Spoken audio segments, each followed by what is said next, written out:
నిన్న పశ్చిమ బెంగాల్లోని సిలిగురి కారిడార్ దగ్గరికి రాష్ట్రపతి ద్రౌపది ముర్ము గారు అయితే అక్కడ ఒక ప్రసంగం చేయాల్సినటువంటి కార్యక్రమానికి వెళ్ళారు. అలాగే ఇంకొక గిరిజన సదస్సు కూడా ఉంది.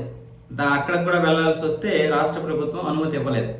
అది పక్కన పెడితే రాష్ట్రపతి ద్రౌపది ముర్ము గారికి ఒక రాజ్యాంగబద్ధమైనటువంటి ప్రోటోకాల్ ఉంటుంది. అంటే అది ఎవరికైనా సరే రాష్ట్రపతి అన్నప్పుడు ఆ ప్రోటోకాల్ ఉంటుంది. కానీ నిన్న పశ్చిమ బెంగాల్ ముఖ్యమంత్రి ఆ ప్రోటోకాల్కి తూట్లు పొడిచింది. ఒక రాజ్యాంగబద్ధమైనటువంటి పదవి అది. ఏ రాజకీయ పార్టీలకి సంబంధం లేదు. కాకపోతే కేంద్రంలో ఎవరు అధికారంలో ఉంటే వాళ్ళు అక్కడ రాష్ట్రపతిని నియమించుకుంటారు. ఎందుకు? రాజ్యసభలో కనుక ఎక్కువ సీట్లు ఉంటే అది రాజ్యాంగబద్ధమైనటువంటిది. ఆ విషయం మమతా బేగంకి తెలియదా?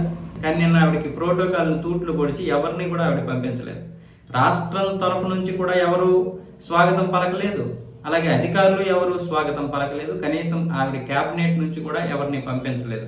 అంత కక్ష ఎందుకో మరి. ఆవిడ మరి ఏమనుకుంటుందో మరి. ఏమైనా ఆ పశ్చిమ బెంగాల్ తన సొంత రాష్ట్రం అనుకుంటుందా, లేకపోతే భారత్లో భాగం కాదనుకుంటుందో తెలియదు. కానీ దీని గురించి మొత్తం దేశమంతా కూడా సర్వత్రా విచారణ వ్యక్తమైంది. అలాగే చాలామంది అసహనం వ్యక్తం చేశారు, కొంతమంది విమర్శలు కూడా చేశారు.